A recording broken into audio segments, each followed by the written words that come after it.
한 주간의 지역 정치권 소식을 전하는 주간 정치 순서입니다. 홍준표 대구시장 당선인이 이끌 민선 8기 대구시의 윤곽이 드러났습니다. 홍 당선인의 시장직 인수위는 시정 운영과 정책 변화, 공공기관 통폐합을 대주제로 어제부터 기자회견을 열고 있는데요.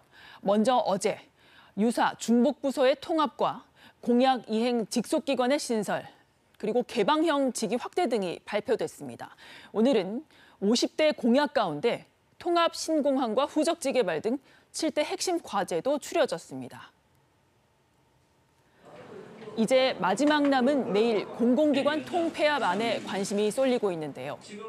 대구시장직 인수위가 보고한 것으로 알려진 공공기관 통폐합 제시안입니다. 기능, 역할 중심으로 비슷한 기관들을 많게는 4개까지 묶는 안이 제시됐습니다. 인수위는 현재 대구시 산하 공공기관 18개를 절반까지 줄이는 안을 검토 중인 것으로 알려졌는데요. 우려의 목소리도 적지 않습니다. 대구시 관계자는 서로 기능이 비슷하다 해도 각각의 산하 공공기관들은 서로 다른 정부 부처로부터 별도의 예산을 확보하고 있다고 밝혔습니다. 각 기관들이 정부 조직에 대응해서 설립된 만큼 기능 중복만으로 통폐합할 경우 전체 국비 예산 확보에 차질이 생길 수도 있다는 우려입니다. 구성원들의 동의, 공감 없는 변화와 혁신은 활력 대신 복지부동의 분위기를 부를 수 있다는 목소리도 있습니다. 시민들은 개혁과 변화를 내건 홍준표 후보를 새 시장으로 선택했습니다. 이제 홍 당선인이 이 공약을 얼마나 부작용 없이 연착륙시켜서 대구시의 장기 발전의 토대로 만들지가 과제입니다. 다음 소식입니다. 지난 주말은 6.25 전쟁이 발발한 지 72주년이 되는 날이었습니다. 이날 칠곡 다부동 전적기념관에서는 정권이 바뀌었음을 실감하게 하는 한 행사가 열렸는데요. 6.25 당시 다부동 전투에서 승리한 고 백선엽 장군의 이주기 추모식이었습니다. 백 장군은 낙동강 방어에 큰 공을 세우고도 일본군 복무 이력으로 지난 정권에서 친일파로 규정돼 큰 평가를 받지 못했습니다. 올해 추모식엔 여당 대표를 비롯한 지도부가 대거 찾았고 행사 규모도 지난해보다 커져서 눈길을 끌었습니다.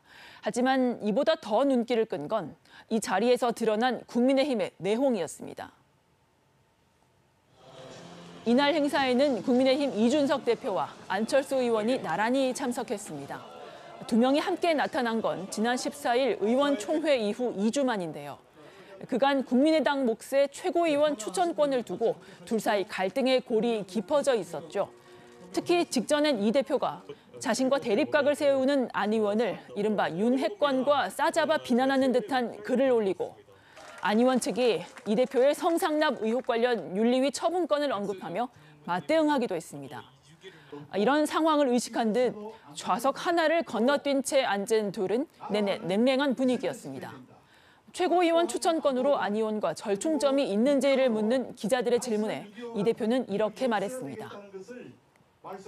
제가 자리 배치상 제가 이철우 지사님이 가운데 앉아 계셔가지고 따로 안철수 의원이랑 긴밀한 대화를 나누진 못했지만은 그런 문제는 여의도에서 언제든지 논의할 수 있는 문제입니다. 예. 하지만 안 의원은 최고위원 추천은 협상이 아닌 대국민 약속이라며 자신과 생각을 맞추는 게 중요하다고 대립각을 세웠습니다. 전국 최고 지지율로 정권 교체에 기여한 대구 경북민들인 만큼 국민의힘의 내홍에 보내는 눈총이 따가울 수밖에 없을 겁니다.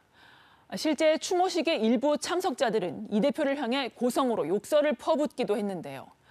계속되는 당내 갈등을 바라보는 지역민들의 불편한 심기가 표출된 것으로 보입니다.